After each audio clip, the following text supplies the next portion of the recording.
Hey, you don't want to miss this next series coming up. I want to challenge you, and we're challenging everyone all weekend. Invite a friend to come with you for this series coming up. Pastor Jay is pouring out his heart lately. If you haven't noticed, this past series we just finished up. And I just want to invite you, or challenge you to invite someone to come along with you, because you never know what God might do in their life, all right? Sound good? You guys are like, yeah, sound good? Come on, guys. Hey, Metro, it's so great to be with you today. And if you don't know me, my name is DJ, and I am the campus pastor of our Riverview campus. And I'm just so grateful to get to speak all weekend long. And what's really cool about Metro, if you don't know, is that we are one church in two locations. And so will you join me in welcoming those who are watching by video? We just want to say welcome to our service. So glad that you have joined us this weekend. Well, hey, I want to start by asking you a question, all right? Anybody like questions, right? Have you ever been in a place where you just didn't know what to do? Awesome. All right, second question. Have you ever been on a blind date? All right, awesome. So here's the thing about blind dates. Let me just start from the beginning and let you know. I'm not a fan of them. All right? You might be sitting next to like the person that you've been married to for 20 years that you met on a blind date, but blind dates and me have not been good luck in my past. I remember this time when I was at a place where I didn't know what to do, and it had to do with being on a blind date. I got set up with this girl. I got bribed into going on this blind date with this girl because her dad had a really cool car and I wanted to drive her cool car. And she said, if you'll go on this blind date with my friend, you can drive my dad's cool car. And I thought, yeah, this is perfect. And so I come rolling up for my date, and I made myself look good. You know how you do at 17, and you try to make yourself look good. And I went to Old Navy back then and got some real cool clothes, and I got ready for this date, and I'm going to go, and I'm going to meet this girl, and I pull into this nice restaurant in my sweet car, and I thought she's probably thinking, yeah, he stole that or borrowed it from somebody. But anyways, I pulled in the restaurant, and I went in, and it was a really nice restaurant, because I was going to take this girl. I wanted to show her that I knew how to have a date, and we walk into the restaurant, and she was a pretty girl, and I was like, wow, this girl's pretty, this is great, like, we're gonna get along. And we sit down at this table in this nice restaurant. Did I say it was a nice restaurant? And I drove a nice car, and I was dressed nice, and she was dressed nice. It was just nice, right? And then it happens. We order our food, probably macaroni and cheese is about all I could afford at this restaurant, but we got it. And we get ready to start eating, and I just watch, and this girl just starts going like this. Just like scratching all over. And I'm like, well, this girl got some kind of something, lace. I don't know what's going on here. She's all itchy. And so just being a gentleman, I said, is everything okay? And she goes, oh, well, that friend that set us up, she took me shopping to buy all these new clothes I was supposed to wear to impress you. And I don't ever wear nice clothes. And these things are driving me nuts. I was like, oh, okay, all right, well, now I know you don't dress nice. That's one off the list for me, but okay. Two, you're still here. So as the dinner goes on, I kid you not, she starts taking off her necklace, pops out her earrings, took off her bracelet, not even gonna lie, pulled off her shoes because she had some heels on to impress me and they were hurting her feet. And she's like, oh, I just can't stand to be dressed like this. And I was sitting there trying to be a good Christian, trying to be a good man. Beauty is not the outward appearance and all this stuff, but I'm one of those guys that likes my girls looking nice, you know what I mean? And I was like, I don't know how to get out of this. This girl's crazy. Like, she's legit crazy. She might be pretty, but she's gonna itch the rest of my life if I end up with her. Anytime she wears something nice, this is not gonna work for me. How do I get out of this situation? And I don't know about you, but I find myself in that kind of place a lot. And that's really what I want to talk to us about this weekend is what do you do when you don't know what to do? So I want to pray for us, and then we will jump in. Let's pray. God, thank you for another opportunity to open up the scriptures and to pull out truth that you speak to us, God. I just pray tonight that every word that we say, that every circumstance that we talk about would be one that we meet, that would be one that meets your word and hears your voice and says, you know what, God, no matter what I'm going through, I'm going to learn today to trust in you. And so I thank you for speaking through me and speaking to each of us tonight. In Jesus' name, amen. All right, so a few years ago, my son Weston, he's 3 years old. If you've seen him running around here, cutest little boy. I'm biased, I know, but he's adorable. My son Weston was going through that time when, if you're a young parent, you understand, or if you've had kids, you understand, when your kid doesn't sleep, right? Like he just would not sleep. And I mean, every hour he was waking up and wanted to eat, and it was just driving me crazy because when he couldn't sleep, then we couldn't sleep. And so this one particular night by about 11:30, we got him finally to sleep, and I thought, this is it. Thank you, Jesus. We're just gonna lay down here and we're gonna go to sleep. And you know that exhaustion you're in when you're a young parent where you just like lay your head on the pillow and immediately you're in the REM cycle? You're just like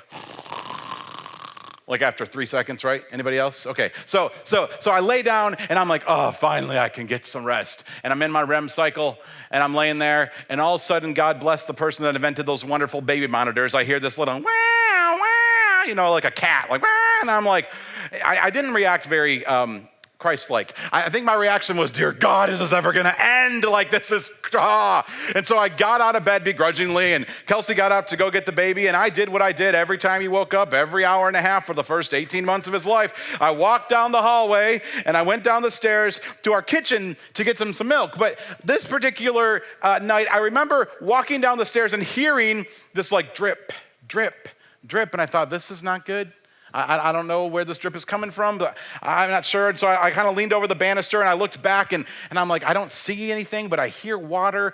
And so I flipped the light on to the main area of our house. And I just remember we had this recessed lighting in our kitchen, and there was water coming through every recessed lighting canister. And it was dripping down onto the countertop, just drip, drip, drip, like not just like one little like drip, like gushing drips, like down onto our countertop. And I freaked out. I'm like, I don't know what to do. What am I supposed to? There's water coming from the ceiling onto the kitchen. My baby's crying upstairs. And so I did what any decent husband did. I said, Kels, get down here. And so she comes running down the stairs and she's like, oh my gosh, what's going on? And I'm like, I don't know. And I don't know what to do. And she goes, well, I got a crying baby. I need the milk. And so I gave her the milk and I'm like, okay, I'll just deal with the rain. You go take care of the baby. And so I run back in the kitchen and I'm like, it's raining in my kitchen. Like, this is not good. I don't know what to do. Who do I call? And so at 2 a.m. I called my dad. And I'm like, Dad, help, it's raining in my kitchen. I don't know what to do. And he's like, well, have you figured out where the water's coming from? And I'm like, it's coming from the ceiling. He goes, no, I mean like the source. Like, how is the water getting into the ceiling? And I'm like, well, that's brilliant. I don't know. I should probably go back upstairs and check. And so I run back upstairs, down the hallway. I get into the bathroom, and as soon as my feet hit the tile, they were soaked. And I'm like, oh, this is not good. So now I got water on 2 floors of my house. This is not a good night. I just wanted to get a REM cycle. You know what I mean? I just wanted some rest. And I splashed the water, and I turned the bathroom light on, and the water was coming from my overflowing toilet. We had this wonderful toilet that we had to replace after this incident that when you flushed it, it wouldn't fully flush everything. And what it would do is it would kind of hold, we learned this, and then the water would continue coming into the toilet. And it didn't have a stopper, though. Something was broken. And so it would pour out onto the floor, leaving all kinds of wonderful gifts for you to admire when you walk into the slushy bathroom. And I walk into this bathroom, and I'm literally like, oh, my gosh. I'm supposed to be the man. And I just want to cry because there's water all over my floor, gushing through the floor into the ceiling of my kitchen. And there are things landing in my toaster. Do you understand how gross this is? I have toilet water on my kitchen counter and in my toaster. I did not know what to do. And so I finally cleaned it up, and you haven't lived until 4 a.m. You are cleaning your countertops with not with toilet water, to clean the toilet water off your countertops, you know what I mean? And I threw away everything. I was like, Amazon, thank you. I'm getting a new toaster. I'm getting a new blender. If it touched the water, I'm not keeping it because there's no way I'm toasting my toast with toilet water. I'm just not doing it, all right? But the reality is, you could be sitting here today and you could say, I'm in a situation right now where toilet water is covering my life. Maybe not physical toilet water, but maybe you're in a place and you'd say, man, it sure feels like the hard times are just raining down. And it sure feels like I'm at a place and at this crossroads in my life where I don't know what to do. There's a story in the Old Testament of the Bible, and the Bible's broken in these different categories of Old Testament and New Testament. And basically, the Old Testament of the Bible is all the stories of humanity up to Jesus, and then the New Testament is the story of Jesus and beyond. And so there's so much that we can learn from these stories throughout the Bible. And sometimes we look at the Old Testament and people go, "How can you really learn anything from the Old Testament?" I don't know about you, but if you've been here the last several weeks, we just finished a series that was all through the book of Jeremiah, and I learned a whole lot from the Old Testament. You see, it's just not true to say, "I can't really learn from that. That's Old Testament. That doesn't matter anymore. All that matters now is the New Testament." No, it's incredible what God can teach us through the entire Bible. And so I challenge you, study all of it. It is so, so good for your soul. And so there's a story in the Old Testament in the book of 2 Chronicles. Now, the Chronicles, 1st and 2nd Chronicles, were actually the chronicles of the kings of Israel. And so all these different kings they had, this is the chronicles of all their lives. And in chapter 20 of 2nd Chronicles, there's this king we read about, and his name was King Jehoshaphat. And King Jehoshaphat and his people found themselves in a place where they didn't know what to do. And so I want to pick up tonight in 2 Chronicles chapter 20, and let's start looking right at verse 4 if you want to follow along with me. It says, "The people of Judah came together to seek help from the Lord. Indeed, they came from every town in Judah to seek him. Then Jehoshaphat stood up in the assembly of Judah and Jerusalem at the temple of the Lord in front of the new courtyard and said, 'Lord, the God of our ancestors, are you not the God who is in heaven? You rule over all the kingdoms of the nations. Power and might are in your hand, and no one can withstand you. Our God, did you not drive out the inhabitants of this land before your people Israel and give it forever to the descendants of Abraham, your friend?'" I want to stop there for a minute. What this king is saying to God with all his people there listening is, "God, you came through in the past, and I still believe you can come through in this situation. God, I know in the past I fought some battles and I thought I was not going to make it, and I thought I was going to die, but you came through. And as I remind myself that you come through, I begin to see my faith increase for what I'm going through right now." Is anyone here today?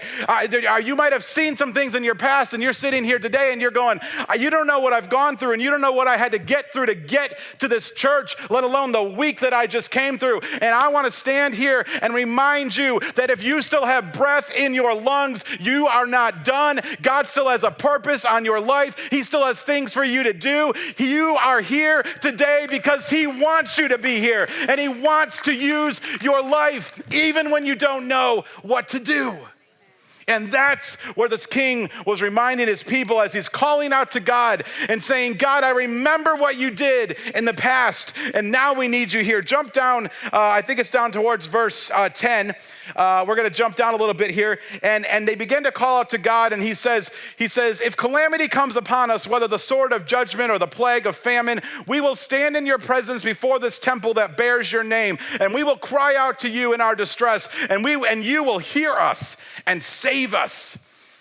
But have you ever got to a point in your life that you just are like, "But God, you're so good, and man, you saved that marriage, or you saved that child, or you finally got me out of that place of complete poverty, and I got a job, but now I'm facing foreclosure. But now that person you brought into my life on that crazy blind date that was, so wonderful, maybe for you, not for me, but that person you brought in, now they've just served me with divorce papers.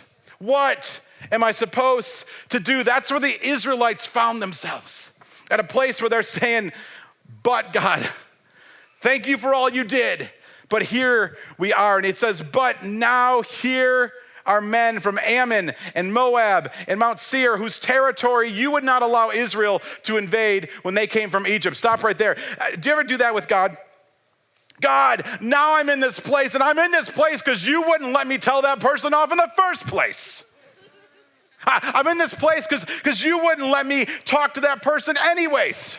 And we begin to place the blame on God. We just went from a place of saying, "God, you're so good, and you fought so many battles, and so many things are awesome, but now you got me into this mess." Anybody ever been there? And you're just saying, "God, what is going on? I don't know what to do. And so he says, you wouldn't let us destroy them.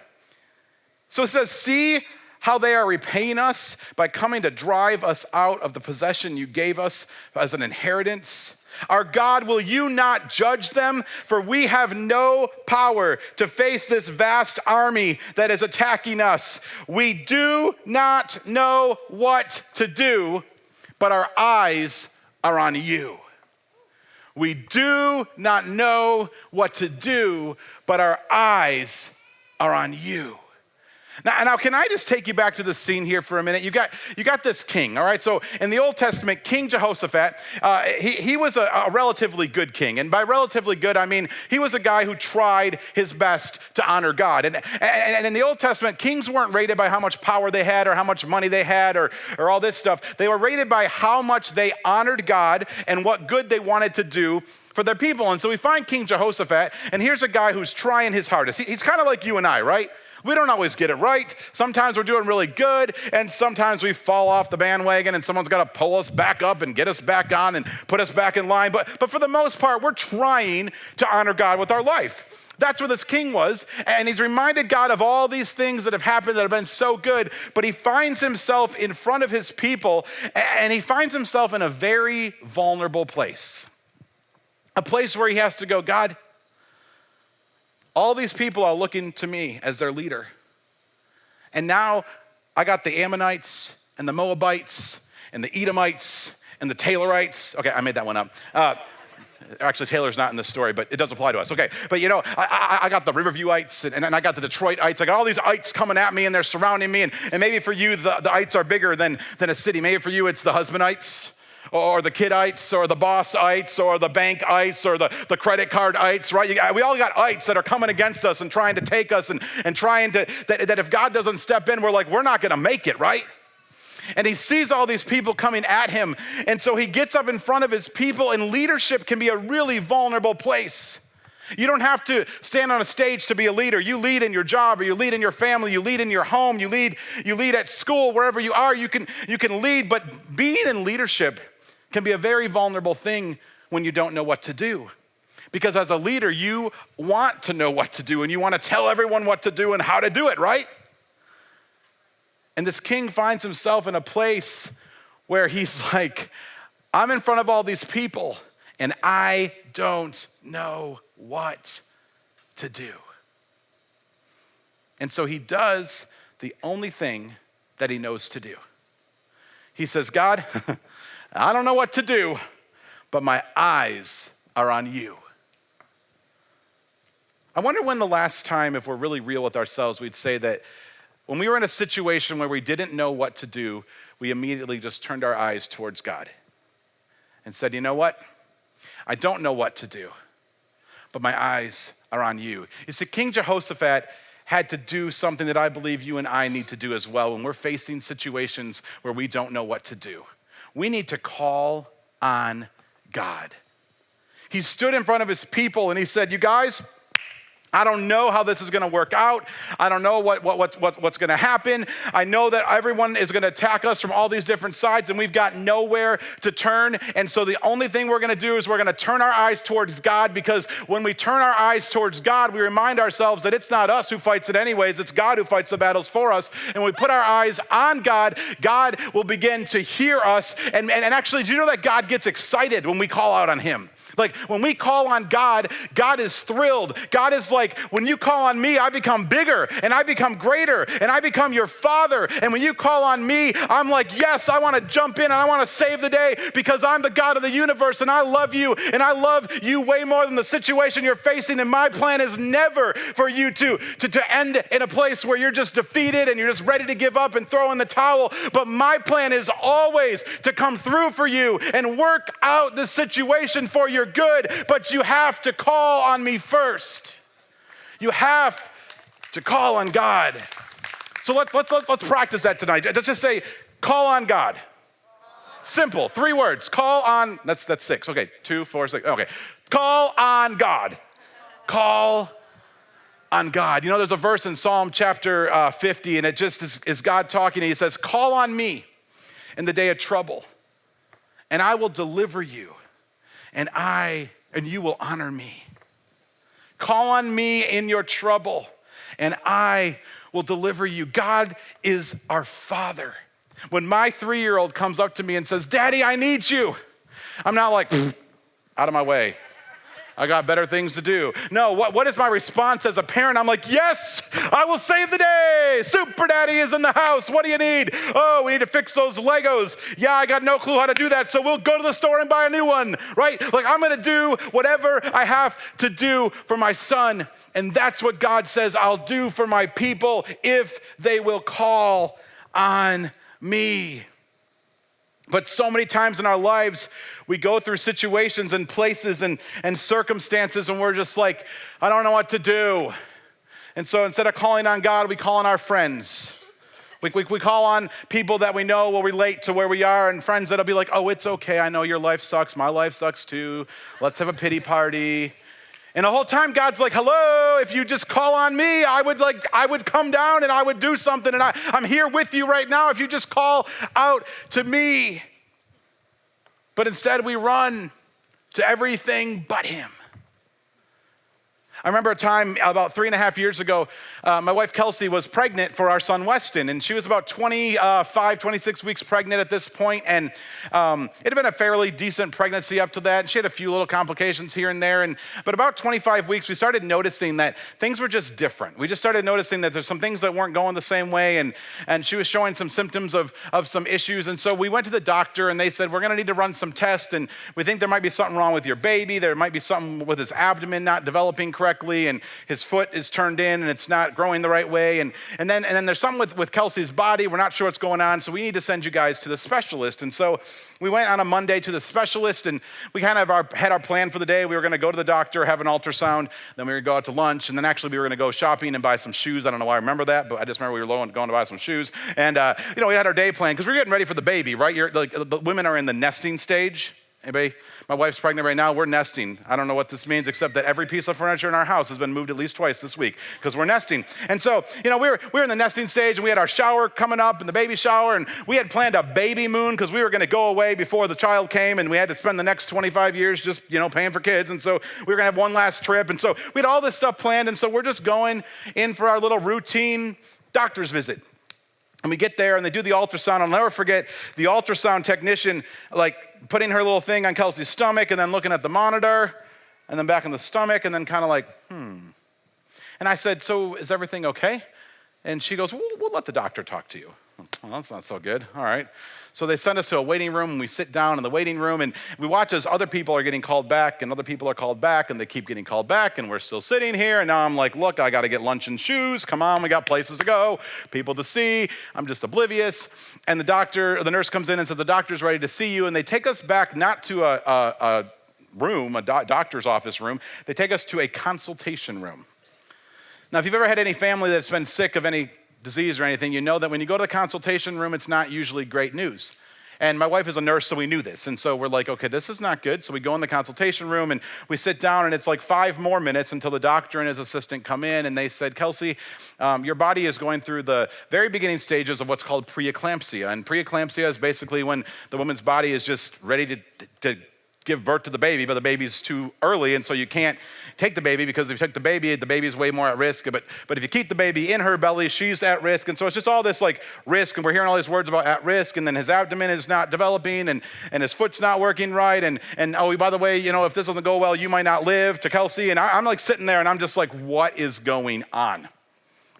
I was just trying to come get a little ultrasound, go to lunch, and buy some shoes. This is not what my plan was for my life in this moment. And we're sitting here, and they say, so we're going to admit you into the hospital, and you're going to stay here until you have this baby. And my nurse wife looked back and said, I'm not staying here. She's like, I'm a nurse. I can take my own blood pressure at home. I'll be fine. I've got a shower to get to, and we're going on vacation next week. And the doctor said, no, honey, you're not. You're going to stay in this hospital. And so they admitted Kelsey into this hospital, and we began a journey towards the birth of our son. And I'll never forget just sitting there in that room, sleeping on that vinyl couch, so uncomfortable. They don't even offer you a Tempur-Pedic pillow. It's like vinyl couch and a Walmart pillow, and I'm like, anyways. But I'll never forget sitting there those few days and going, okay, we got a choice in this moment. Because my personality wants to fix it before it's even a problem, right? I'm going to save the day. I'm going to save the family. I'm going to figure out how to, birth this baby and make everything okay. I don't know, but I'm going to fix it. But I had no control. I found myself in the very same spot that the Israelites found themselves in this story. God, everything is coming against us. We are facing like unforeseen circumstances like we've never seen. In fact, in our life up until this point, we had a pretty solid marriage. We had launched a church plant. We had started a nonprofit. Things had been hard at times, but they've been okay. But this moment, this was different. This was a life or death kind of situation. And that's where the Israelites found themselves in 2 Chronicles chapter 20. You see, we say, the Ammonites and the Moabites, and they're all coming towards them and running towards them. Guys, this was a battle. They were coming towards them to kill them. This was not one of those, hey, God, they're going to come, and it's going to be a little uncomfortable because they're going to take up my seat. This was, hey, God, they're going to come, and they're going to kill us if we don't put our eyes on you. But what happens when we call out to God, and then it takes a long time before he responds? What we learn in that is we don't just call on God, but we have to wait on God. We have to wait on God to show up because his timetable is never the same as our timetable. His timing is never what we think we need to go through. But we have to learn to wait on him. Look at verse 13 in chapter 20 of 2 Chronicles there. It says, all the men of Judah, with their wives and children and little ones, stood there before the Lord. That waiting period is a period where, spiritually speaking, you got to stand there before God. And it's interesting because as you stand there and you don't know the answer to what you're facing, and you're standing there and you're just going, I don't know what I'm supposed to do in this moment, and I don't know who I'm supposed to trust, and I don't know which way I'm supposed to go, and so God, I've called on you, and now you're not answering, and I don't see the miracle, and I don't see the answer, and I don't see everything happening, and I'm waiting. But can I tell you that when you're waiting on God is when God is developing you into the person he needs you to be? It's in those moments of trials and testing and in the waiting that we stand there before God and we just get stronger. Our strength is being built because we're just like, all right, God, it's only you. In the waiting time, we realize it's never us who could do it in the first place. It's always been him. And so when we face a situation where we don't know what to do, we just say, God, we're going to call out to you and we're going to wait on you and we're not going to give up in the process. Because it's so much easier sometimes just to give up, throw in the towels, I quit, I'm done, can't do this anymore. And God's like, no, call on me and wait on me. They stood there before God.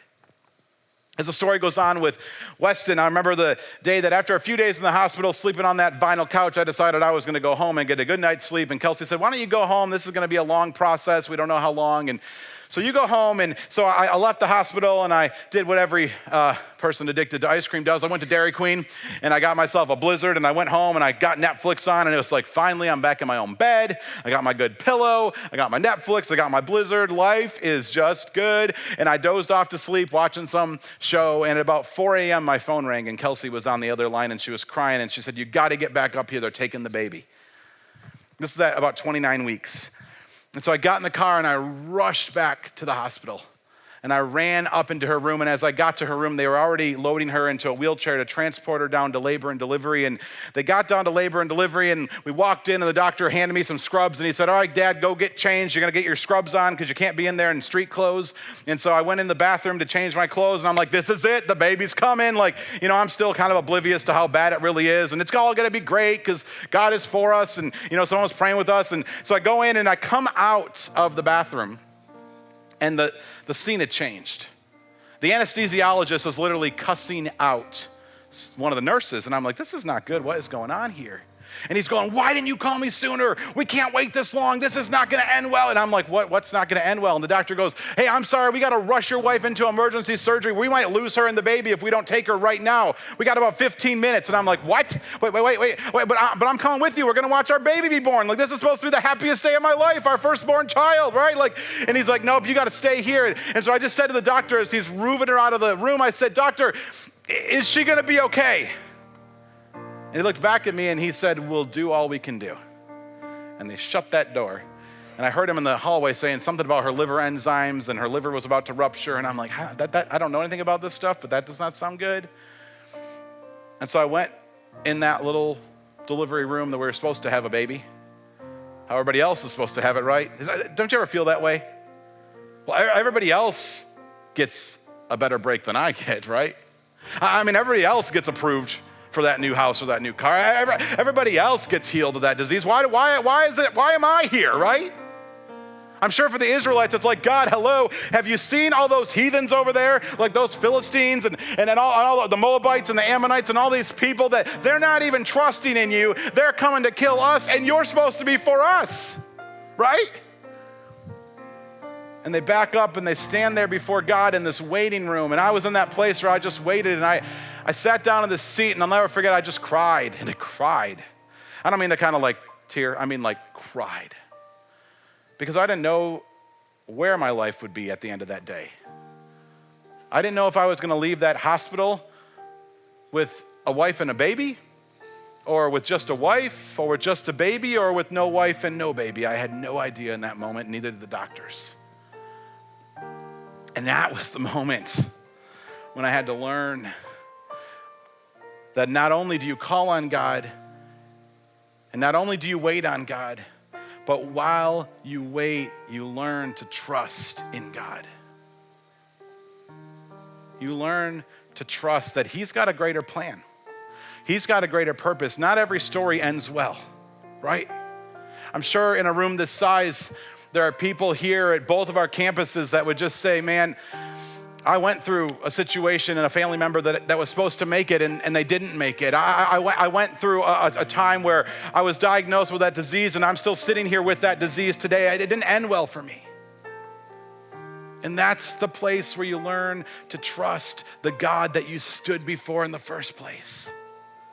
Because that God is saying, look, I got you. I know what you're going through. I'm your daddy. I want to pick you up. I want to rescue you, but that rescue may not always look like what we think. Proverbs 3, 5, and 6 says, trust in the Lord with all your hearts and lean not on your own understanding, but in all your ways submit to Him and He will make your path straight.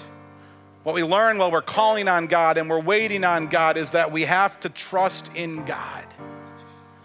And sometimes that can be the hardest thing for us to do. And so I remember sitting in that room again, waiting room, saying, all right, God, I trust you. You must have a bigger plan, a bigger purpose. I'm not going to lie to you guys and act like I was some super pastor in that moment. I was going, you better have a bigger plan or a bigger purpose. My whole life's going to be ruined. And the whole thing, it was real. I remember the door popping open and this NICU nurse, which God bless NICU nurses. I'm married to one, and she's hot, and she's a NICU nurse. That's how I buy shoes. Anyways, but the NICU nurse goes, she goes, hey, Daddy, you want to see your baby? And I walked out to this incubator. If you've ever seen an incubator for preemies, they're not allowed to actually be in the air. You can't touch them or anything. And she goes, you can't touch him, but you can see your baby. And I walked over to Weston, and it was this little 2-pound, 5-ounce little guy. And I remember looking, going, oh my gosh, like I have a son, like, wow. And then this is how like weird my mind is. I went, oh, he looks like an alien. like, I mean, you know, they say your eyes don't grow. And so imagine this little 2 pounds and these eyeballs like, bang, you know, like, I'm like, oh, he's got big eyes and he's all red. And this is weird. And then in my warped mind, I went, oh shoot, like, boy, I got a son, but do I have a wife? And they rolled Weston by me and took him off to the NICU to go work on him and shut the door again and left me in the room. And I said, I stopped the nurse. I said, wait, is Kelsey okay? And she said, well, we don't know yet, but we'll let you know as soon as we have an answer. And I sat back down. Sorry. Whew. And it was about 15 minutes later. And that door opened and the doctor said, hey, Mr. Ikeler, your wife is great. It's going to take some time for her to heal, but she's going to go home just fine. You know, that moment taught me a lot. Because that whole process, we kept reminding each other as we sat in that room before they took her in, those days that we just sat in that waiting period. We kept playing worship music. We kept reminding ourselves. In fact, one of our words we've always just said over Weston is that he's brave. And we kept playing that song, You Make Me Brave, You Make Me Brave. And just believing that as we called on God and as we're waiting for God, that God had a plan. At that point, that day when they said Kelsey was going to be okay, and there's my little boy, we still didn't know what was ahead. We didn't know about the next 42 days in the NICU and the blood transfusions and the steroid doses that cost us $1,800 a thing. And every time they'd pump that in, I'd be like, Jesus, how are we going to pay for this? Like, we didn't know. We didn't know if insurance was going to cover it. We were out of network. I mean, it was crazy. We didn't know every time they said he needs more blood, what could be getting into his blood and how that was going to work long term. And then they're pumping caffeine and they're saying caffeine's not really healthy, but they need it to grow and all that. We didn't know.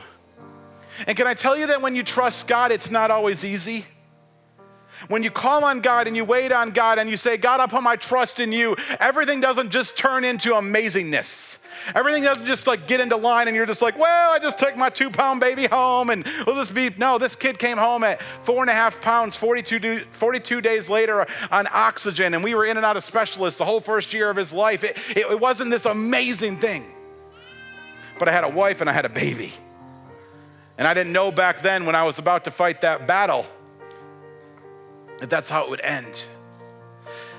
And so the story in 2 Chronicles closes with this, and it talks about a prophet where the people are standing there calling and waiting on God and learning to trust in God, and then God speaks to a prophet, and prophets are cool guys. Like we just finished that Jeremiah series.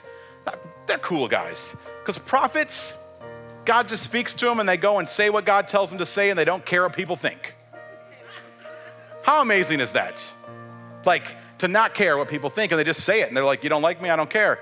And the prophet shows up and he says to them, you guys, God is telling you that he is going to fight this battle for you. He is going to be with you in the battle. He is going to strengthen you because you called on him. And because you waited on him, he's brought you more strength. Because those that wait on the Lord, the Bible says, they will renew their strength. And they'll mount up with wings like eagles. And they'll run and not grow weary. And they'll walk and not faint. Because they waited on God and they trusted in God. God says, I'll show up and I'll fight the battle for you. I'll be there with you. I don't know where you find yourself today, but you might be feeling like everything around you is toilet water falling on your head, or you're in the middle of a fire. The Bible says that when you walk through the fires, God says, I will be with you and you will not be burned. And through the rivers, they cannot overtake you because I'm walking through it with you. It doesn't mean you don't feel the pressure of the water. It doesn't mean the water's not trying to overtake you, but we have a God who reaches down from heaven and says, I will pull you out. I will pick you up. I'll be your defense. I'll fight for you. I'll take you through. But in order for him to do that, he says, I'm not going to make you do it. God's not going to push himself on you. He says, you got to call on me. You got to wait on me. And you got to trust in me while you wait. And so here's how I want to close this. At both of our campuses, I want to just ask you this simple question. If you find yourself at a place where you don't know what to do, will you call on God? Will you wait on God? And will you trust in God?